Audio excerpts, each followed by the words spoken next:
1장 11절 말씀입니다. 신약성경 310쪽입니다.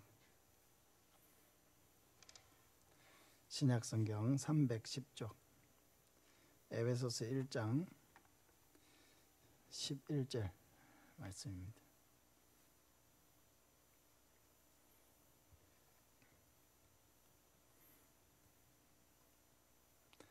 에베소서 1장 11절 우리 한 목소리로 같이 읽겠습니다.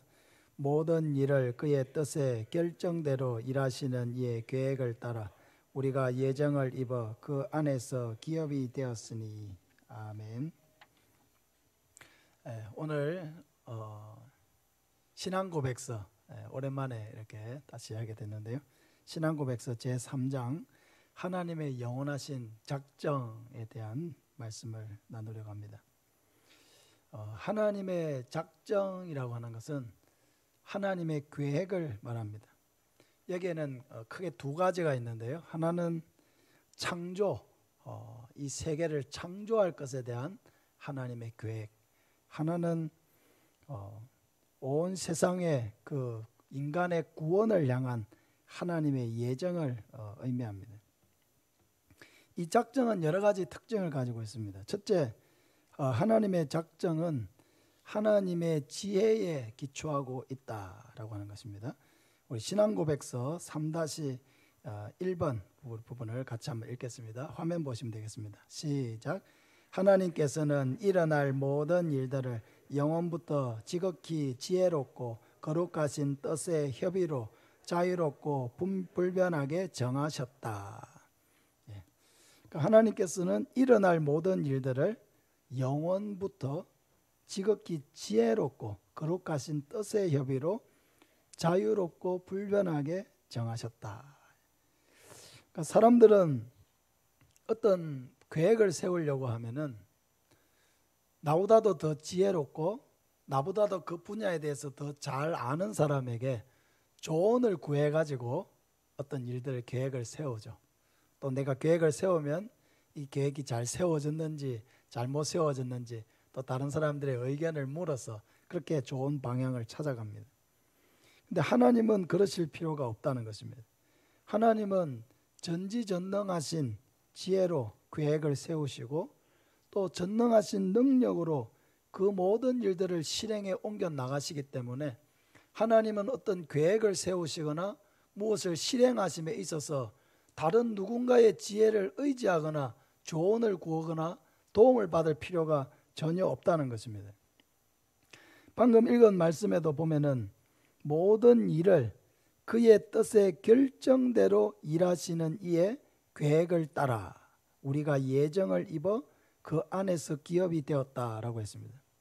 그러니까 하나님은 다른 사람이 어떤 세워놓은 계획에 따라서 움직이는 분이 아니고 하나님이 하시고자 하는 일을 스스로 계획을 세우시고 자유롭게 계획을 세우시고 또 그 모든 일을 결정대로 하나님의 역사로 이루어 가신다라고 하는 거죠. 두 번째로 하나님의 작정은 영원 전부터 있었다는 것입니다. 에베소서 1장 4절에 우리 같이 한번 읽겠습니다. 곧 창세전에 그리스도 안에서 우리를 택하사 됐습니다. 하나님의 계획은 언제 이루어졌느냐 하고 묻는다면은 그것은 바로 영원 전부터라고 하는 것입니다. 그 영원 전이라고 하는 것은 알 수가 없는 시간이죠. 우리로서는 알 수가 없는 그런 시간입니다. 하나님이 언제 나를 택하셨는가? 창세전에 나를 택하셨다. 창세전이 언제냐? 우리로서는 알 수 없는 시간이죠. 영원전이죠. 예를 들어서 내가 50년 동안 신앙생활을 안 하다가 50살에 예수님을 믿었다라고 하더라도 하나님은 나를 언제 택하셨느냐? 49살에 나를 택하여 50살에 구원하신 게 아니라고 하는 겁니다. 50살에 내가 구원을 받았다 해도 하나님이 나를 택하신 것은 언제입니까? 영원전에 택하신 거죠. 내가 모태신앙으로 태어나서 구원을 받았다 할지라도 나를 택하신 것은 언제입니까? 영원전에 택하셨다는 거죠. 죽기 하루 전에 예수님을 영접하고 구원을 받은 자라고 할지라도 언제 그를 택하셨습니까? 영원전에 택하셨다는 거죠. 이게 바로 하나님의 영원하신 작정입니다. 우리로서는 그 하나님의 뜻을 다 헤아릴 수 있는 능력이 없죠. 하나님의 말씀이 이것을 우리에게 증거해 주고 있는 것입니다. 세 번째로 하나님의 작정은 어떤 사람은 영생으로 택하시고 어떤 사람은 영원한 멸망과 죽음으로 택하셨다라고 하는 것입니다. 신앙고백서 3-3번을 같이 한번 읽겠습니다. 시작. 하나님께서는 자기 영광을 나타내시려고 자기의 작정으로 어떤 사람과 천사는 영생으로 예정하셨고 다른 이들은 영사로 정하셨다. 에베소서 1장 4절과 5절을 우리 한 번 더 같이 읽겠습니다. 곧 창세전에 그리스도 안에서 우리를 택하사 우리로 사랑 안에서 그 앞에 거룩하고 흠이 없게 하시려고 그 기쁘신 뜻대로 우리를 예정하사 예수 그리스도로 말미암아 자기의 아들들이 되게 하셨으니. 그러니까 하나님의 작정이라고 하는 것은 영원히 구원받을 사람, 영원히 멸망받을 사람을 미리 예정하시고 정하셨다라고 하는 거죠. 그래서 성경에도 오늘 방금 읽었던 에베소서 1장 4절에도 보면 우리를 택하사라고 했죠. 택하셨다. 우리를 택하셨다는 거예요. 창세전에 우리를 예정하셨다는 거예요. 그러면 그 말은 뭐예요? 택하셨다라는 말은 택하지 않는 자도 있다는 거죠. 우리를 구원하기로 예정하셨다는 것은 구원하기로 예정하지 않은 사람도 있다는 거죠. 그것을 의미합니다. 사도행전 13장 48절을 우리 같이 한번 읽겠습니다. 영생을 주시기로 작정된 자는 다 믿더라. 복음을 전했는데, 사도 바울이 복음을 전했는데 복음을 들은 사람이 100명이면은 100명이 다 예수 믿은 게 아니라는 거죠. 대부분은 믿는 사람이 많습니까? 안 믿는 사람이 많습니까? 안 믿는 사람이 훨씬 많죠. 100명이 복음을 들어도 믿는 사람은 5명, 6명 이렇게 되는 거죠. 우리가 초청주일에 이렇게 초대를 해서 70명도 오고 100명도 오고 이렇게 와서 다 예수님 믿으시라고 복음을 전했습니다.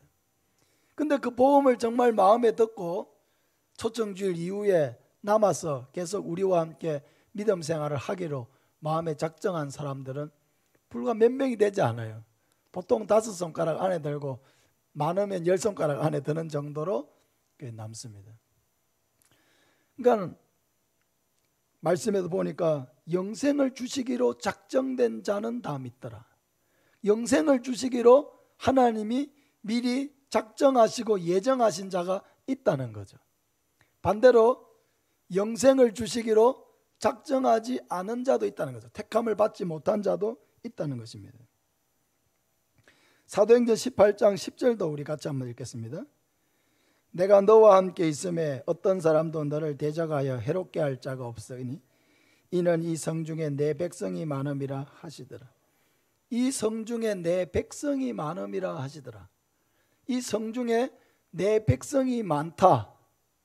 이 말은 이 성중에 내 백성이 아닌 자도 많다는 거예요. 하이면에 하나님께서 구원하시기로 택한 자들도 많이 있을 것입니다. 삼천포, 사천 이 지역에 하나님이 구원하시기로 작정하신 자들이 있을 것입니다. 영생을 주시기로 작정된 자는 다 때가 되어 믿을 것입니다. 그러나 그들 중에 누군가는 아무리 복음을 전해도 끝까지 거부하고 반대하는 자도 분명히 있을 것입니다. 로마서 9장 11절 우리 같이 한번 읽겠습니다. 그 자식들이 아직 나지도 아니하고 무슨 선이나 악을 행하지도 아니한 때에 택하심을 따라 되는 하나님의 뜻이 행위로 말미암지 않고 오직 부르시는 이로 말미암아 서게 하려 하사. 지금 이 말씀은 이 자식들이 아직 나지도 아니한 때라고 하는 건 누굴 말하냐면은 야곱하고 에서를 말해요. 야곱하고 에서. 야곱하고 에서가 쌍둥이잖아요. 리브가의 뱃속에 이삭의 아내가 리브가인데 그 리브가가 결혼한 지 20년 만에 그 아이를 가졌어요.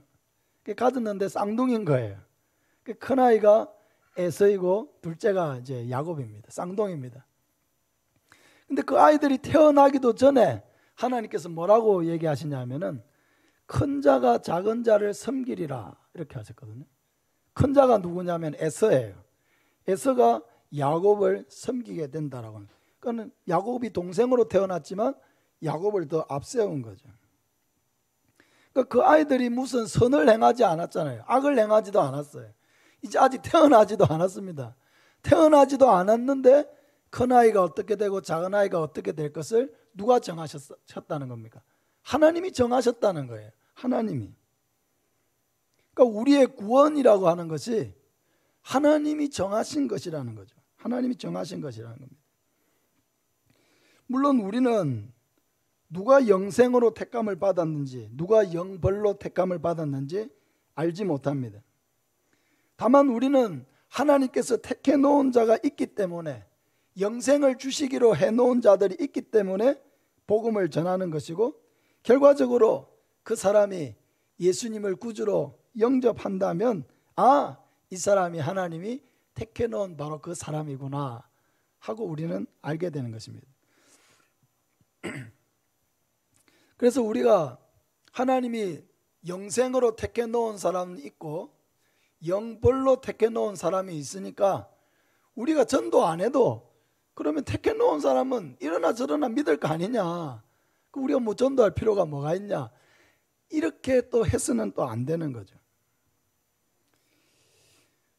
우리는 전도하기 전에 어떤 사람이 영생으로 택함을 받았는지, 어떤 사람이 영벌로 택함을 받았는지 우리는 단정할 수가 없습니다. 이번에 우리가 참 너무 좋은 경험들을 했잖아요. 하루 전에도 하나님께서 이렇게 구원하시는 거예요. 그러니까 한번 내가 만나보고 거부한다고 해가지고 이 사람은 하나님 택한 사람이 아니구나, 그렇게 우리는 단정해서는 안 돼요. 왜?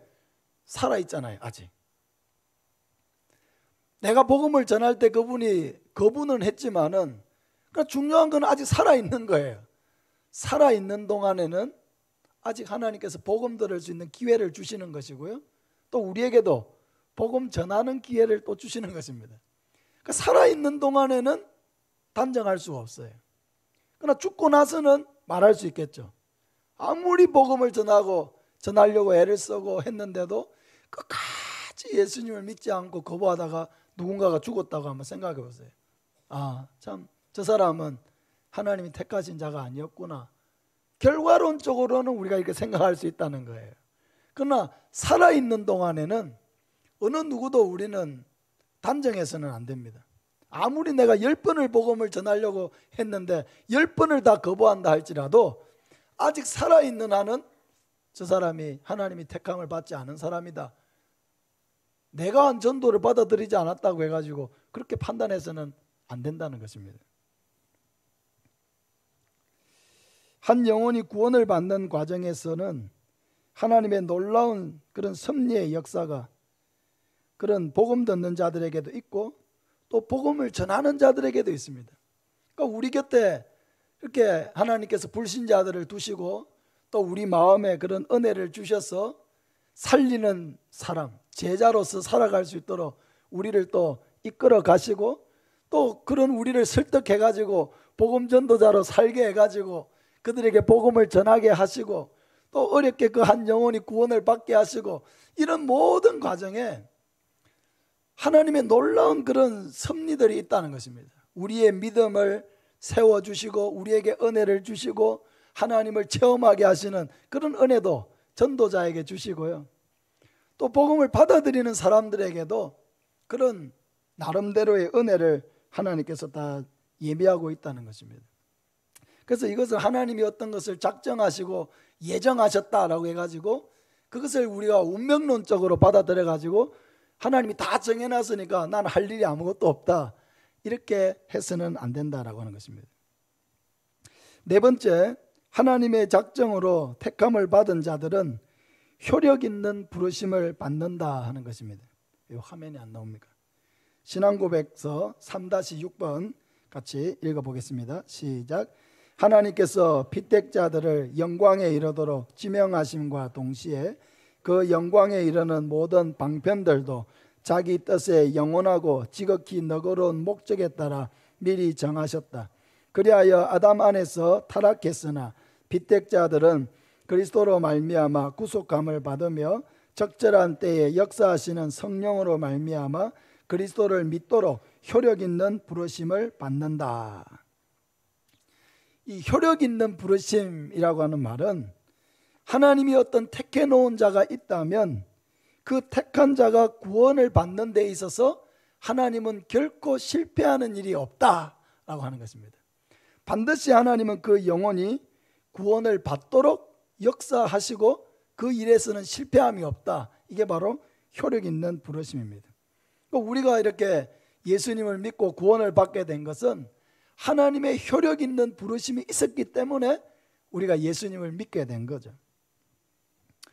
이번에 고 박정인 형제님이 그분을 하나님께서 구원하시는 그 모든 과정들을 생각해 보면 사실 너무 놀라운 거예요. 그 모든 과정에서 아주 뭔가 톱니바퀴가 이렇게 자연스럽게 맞아떨어져 가는 그 모든 것들이 참 너무 놀라웠습니다. 처음에 사실 제가 우리 그때 이영란 사모님을 만나게 된 것은 우리 피아가 이제 취업을 해서 서울에 갔지 않습니까? 지금 벌써 간 지가 이제 한 2주 지났죠. 그 서울에 가기 때문에 이제 서울에 가기 전에 마지막 이렇게 만나서 같이 식사도 하고 또 우리 피아를 위해서 기도해 주기 위해서 이렇게 사실 만났거든요. 그때 처음으로. 근데 그 만남을 통해서 우리 박정인 형제가 굉장히 이제 암으로 인해서 거의 이제 사경을 헤매고 있다는 이야기를 처음 듣게 된 거예요. 사실 그 자리가 아니었으면은 그 이야기를 못 들었을 가능성도 있겠죠. 근데 그 자리가 있어서 또 사모님도 그 일에 대해서 마음을 쓰고 있던 차에 그 얘기가 이제 자연스럽게 나왔고 또 그 얘기를 이제 제가 들을 때 제 마음속에 지금 그런 어려운 가운데 있으면 가서 복음을 전해야 되겠구나 하는 그런 마음을 이제 하나님께서 제 마음속에 또 주신 거죠. 그래서 한번 가서 복음을 전합시다. 바로 그 이야기를 듣자마자 이제 그 얘기가 이제 나온 겁니다. 나온데 제 마음속엔 또 갈등이 생긴 거예요. 그게 뭐냐면 그때가 특별 새벽 기도의 기간이었거든요. 또 갈 수 있는 날이 수요일밖에 없어가지고 또 저녁에 수요 기도회도 있고 하니까 또 저는 수요일 되면 수요 기도회 설교도 준비해야 되고 목요일 새벽 기도 설교도 준비해야 되고 설교 부담이 제 마음속에 있잖아요. 부산까지 또 다녀오려니까 체력적인 또 부담도 있고 그렇지만 이제 그런 마음이 이제 드는 차에 특별 새벽 기도회 마치고 갈까? 한 주간 뒤에 갈까? 그런 생각을 했어요. 얼핏 그 순간에. 그래 하는데 다시 하나님께서 탁 그 마음을 고쳐먹게 하신 게 지금 한 사람은 지금 사경을 헤매고 있는데 오늘 내일 하고 있는데 우리가 건강하다는 이유로 우리 스케줄이 바쁘다는 이유로 한 주 뒤에 우리는 너무 쉽게 한 주간 두 주간을 너무 쉽게 생각을 하는 거죠. 이분은 지금 하루가 지금 급하고 한 시간이 급하는 이런 상황 속에 지금 하루하루를 버티고 있는데 그래서 특별 새벽 기도의 기간이고 또 제 마음속에 그런 부담도 좀 있었지만은 이 지금 아픈 사람을 앞에 두고 그 마음의 여유를 부려서는 안 되겠다 그런 마음을 이제 주신 거죠. 그래서 저도 이제 그냥 마음 먹은 김에 갑시다. 이번 주 수요일 날 가서 뭐 어떻게 되든지 가서 한번 만나서 시도라도 해봐야 되니까 뭐 되든 안 되든 그렇게 해서 이제 그렇게 약속을 이제 정하게 된 것입니다. 근데 이제 수요일 날 또 이제 가려고 딱 마음을 먹었는데 이 새벽기도 마치고 나니까 카톡이 하나 왔다고 와 있더라고요. 그 제가 보니까 우리 장모 성도님이 그 부산에 이렇게 간다는 얘기를 들었는데 제가 운전을 좀 해드려도 되겠냐고 이런 놀라운 문자가 또 와 있더라고요. 얼마나 감사해요. 체력적인 부담도 있는데 또 이렇게 그래 오셔서 또 이렇게 저와 또 우리 영란 사모님 또 전도사님 우리 기혼이 이렇게 태워가지고 그 부산까지 이렇게 왕복으로 운전을 해주시니까 제가 체력적으로 부담도 떨고 또 가는 길에 또 여러 가지 생각도 하고 기도도 하면서 이렇게 좀 갈 수 있게 된 거죠. 그게 하나님 은혜죠. 근데 그날 또 제가 그 병원에 사실 들어갈 수 있는 상황은 아니었어요. 왜냐하면 지금 병원들이 딱 가족 한 사람 외에는 그 병실에 들어갈 수가 없어요. 상황적으로 사실은 간병하는 딱 한 사람 외에는 들어갈 수가 없는데 이상하게 이게 뭐 큰 제재 받지 않고 이렇게 잘 통과돼서 들어갔어요. 그 나중에 간호사들도 못 들어오실 분인데 어떻게 들어와 있지? 그럼 뭐 관계가 어떻게 되세요? 몇 사람이 와서 묻는 거예요. 아, 제가 목사라고 하니까 그런가 보다 하고 가더니 가족이 아닌데 목사님이 왜 여기 와 계시지? 뭐 이런 이제 눈치를 막 주는 거예요. 눈치를 주는데 나가라고 안 하니까 저는 이제 버티고 있는 거죠. 버티고 있으면서 계속 이 형제에게 어떻게든 그 복음을 전해보려고 이렇게도 하고 저렇게도 하는데 자기 몸이 지금 일단 너무 힘들고 아프니까 뭐 만사가 귀찮은 뭐 이런 상황이고 또 마음의 문도 열리지 않고 이쪽으로 앉으면 고개를 저쪽으로 돌리고 저쪽으로 앉으면 또 고개를 이쪽으로 돌리고 이 대화를 시도할 수가 없는 거예요. 그래 할 수 없이 이제 귀에다 대고 이제 제가 뭐 같이 영적 기도를 할 수는 없는 상황이지만은 귀에다 대고 계속 그 복음을 이제 전하고 이렇게 예수님 믿으시라고 이렇게 도전을 하고 1시간 반을 그 병실에서 씨름을 하는데 너무 힘들었어요. 사실은 제 자신이 너무 지칠 정도로 힘이 들었어요. 여러분 죽기 직전에 저를 이렇게 곤란하게 만들지 마시기 바랍니다. 좀 일찍 전하세요. 복음을 좀 일찍 전하세요. 너무 이렇게 죽기 전에 막 이렇게 하니까 너무 힘들어요. 힘들어. 근데 이게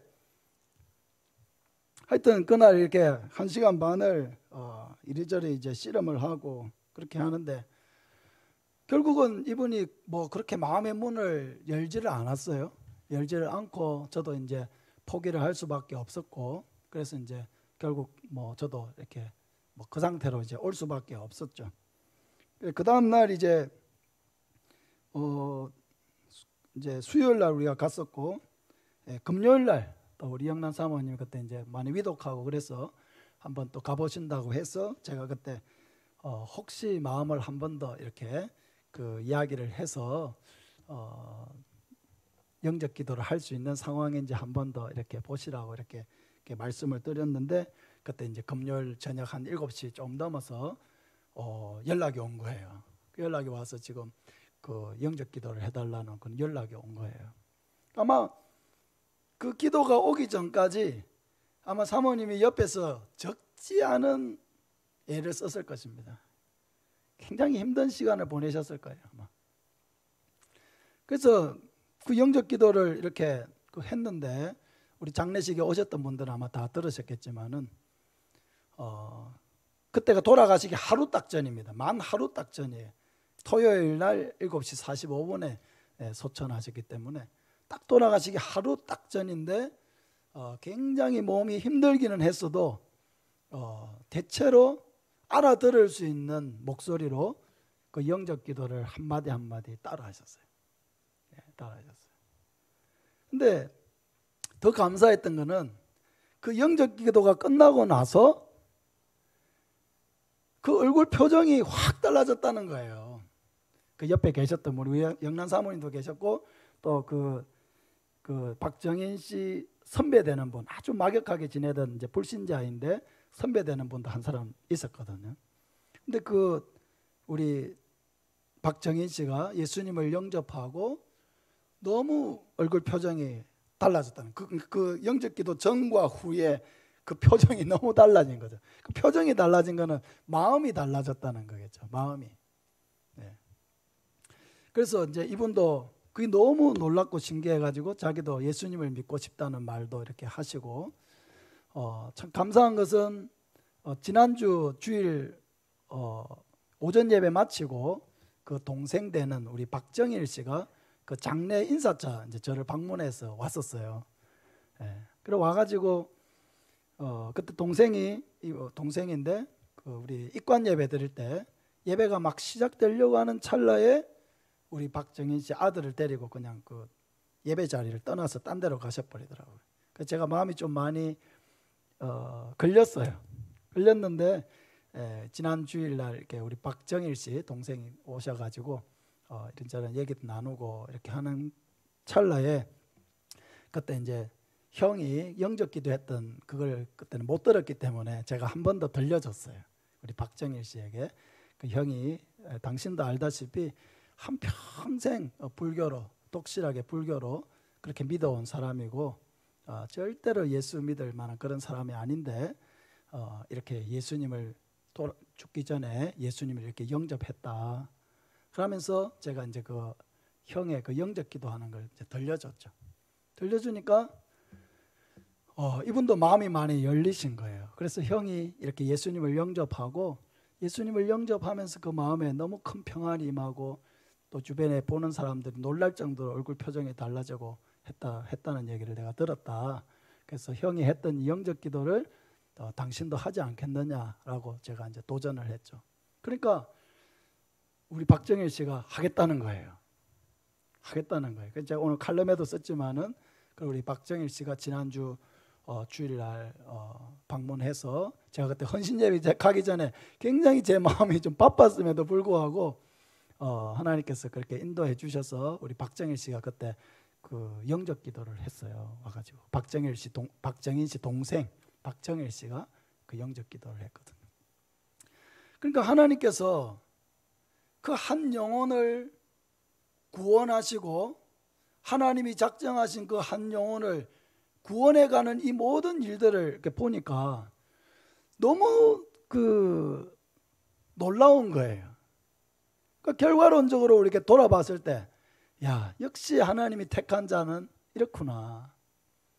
이렇게 모든 그 복음을 전하는 그 모든 과정들이 처음에는 좀 어려움도 있었지만은 이렇게 순조롭게 그 모든 일들이 그 사람을 섬길 수 있도록 그렇게 모든 일들이 하나하나 무슨 계획된 일도 아닌데도 이렇게 하나님께서 마음을 모아주시고 이렇게 서로 기도하게 하시고 일하게 하심으로 그 한 영혼을 구원하시고 그 영혼만 구원하신 것이 아니라 그 은혜를 통해서 현장에서 기도했으면 제가 녹음도 못했을 건데 또 이렇게 전화로 기도하면서 제가 그때 하나님 지혜를 주셔서 이걸 꼭 녹음을 시켜야 되겠다 하는 마음을 주셔가지고 녹음을 했는데 또 그걸 통해서 이렇게 동생도 예수님을 영접하는 이런 그 계기가 되고 이렇게 하나님께서 그 영혼을 한 영혼을 구원하시고 또 다른 한 영혼을 구원해 가시고 이런 일들을 보니까 야, 역시 하나님이 하시는 일들은 너무 놀랍구나. 우리가 생각하지 못했던 그런 하나님의 은혜를 주시고 그럼 이 모든 일을 통해서 박정인 씨 그 영혼이 구원받는 것만 있었느냐? 결코 그렇지 않거든요. 우리 교회에도 많은 은혜를 주셨어요. 많은 은혜를 주셨어요. 함께 기도하게 하셨죠. 그것도 기도하게 하심으로 그 영혼이 변화되는 것을 보게 하셨죠. 예. 또 우리도 그 한 영혼이 구원받는 일에 함께 동참하게 하셨잖아요. 함께 기쁨을 누리게 하셨잖아요. 한 영혼이 새 생명을 얻는 것을 함께 교회가 경험하게 하시고 함께 그 기쁨을 누리게 하셨잖아요. 그 일이 없었으면 우리가 그 장례식을 우리 교회가 할 일도 없었고 우리 교회가 그렇게 가서 같이 위로할 일도 없었는데 또 아무 연고도 없는 우리 성도들이 또 주안에 같은 한 형제 되었다고 그렇게 또 많은 분들이 가가지고 그 장례식을 하니까 그 가정에도 얼마나 그게 또 위로가 됩니까? 아무 연고도 없고 주고받은 일도 없는 관계인데 이렇게 와가지고 위로해주고 예배 드려주고 하니까 가족의 입장에서도 굉장히 그게 큰 어떤 영향력이 되고 힘이 되는 그런 시간이 되었던 거죠.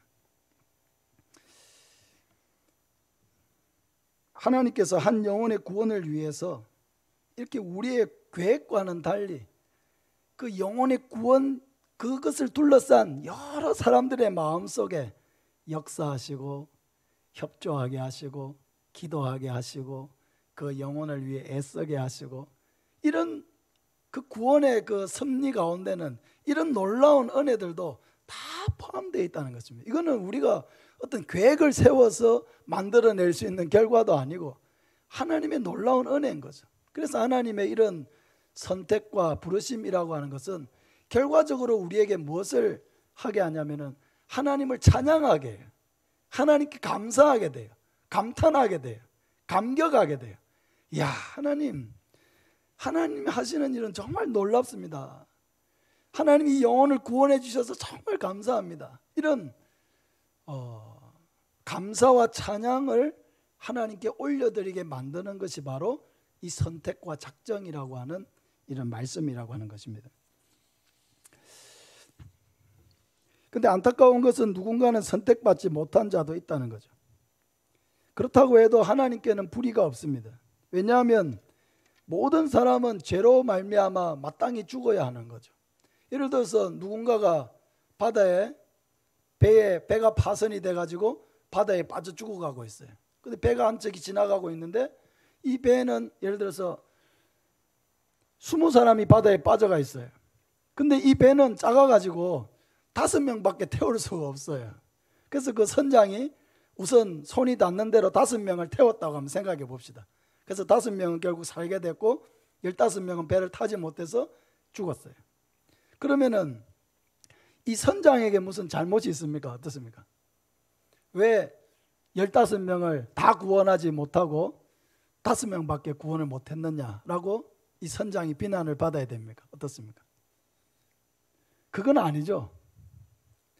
일단은 기본 상황은 뭐예요? 그 20명이 다 빠져 죽는 게 기본 상황인 거예요. 그러나 거기에서 마땅히 빠져 죽어야 할 상황인데 거기에서 몇 사람이 건짐을 받았다면은 그 건짐을 받은 사람의 입장에서는 자기를 건져준 것에 대해서 너무 감사하겠죠. 생명의 은인이죠. 감사하고 영광 돌릴 수밖에 없죠. 그러나 어떻습니까? 빠져 죽은 사람의 입장에서는 그렇다고 해서 선장을 원망할 수는 없는 거예요. 그러니까 모든 인간은 다 죄인이고 그 죄로 말미암아 다 죽어야 될 상황에 있는 거예요. 하나님이 우리를 건져주지 않는다고 해도 우리는 하나님을 원망할 수가 없다는 것입니다. 왜? 우리의 죄값을 그냥 받는 것이기 때문에. 그러나 마땅히 죽어야 할 우리 중에서, 모든 사람 중에서 하나님이 우리를 택하여 건져주셨다고 하면은 우리 입장에서는 어떻습니까? 너무 감사한 거죠. 마땅히 죽어야 하는데, 죽어야 할 나를 하나님이 건져주셨으니까 얼마나 감사한 것입니까? 그러니까 이 하나님의 어떤 작정과 선택이라고 하는 것은 결과론적인 부분으로 봐야 되고, 또 선택받은 우리의 입장에서 하나님을 찬양하도록 하기 위한 것이지, 왜 하나님은 어떤 사람은 건져주시고 왜 어떤 사람은 건져주시지 않습니까? 하나님은 불의하신 것이 아닙니까? 라고 말을 할 수는 없는 것이라는 거죠. 또 아무리 복음을 전해도 끝까지 믿지 않는 사람들이 있습니다. 예수님께서 결단코 용서받지 못하는 죄가 한 가지 있다 했거든요. 그게 뭐죠? 성령을 회방하는 죄라고 했죠. 성령을 회방하는 죄가 뭡니까? 성령이 하시는 가장 중요한 일이 뭡니까? 예수님을 전하고 믿게 하는 거죠.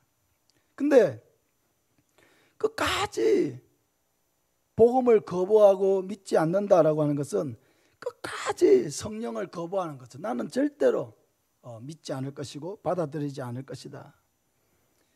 그것이 바로 성령을 해방하는 죄입니다.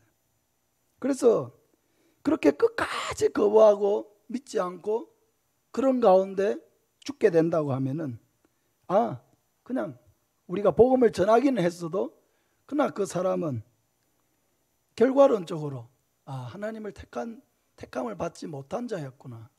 그래서 저는 그렇게 거부할 수밖에 없구나, 저렇게 될 수밖에 없구나 하는 것을 우리가 이해하는 것입니다.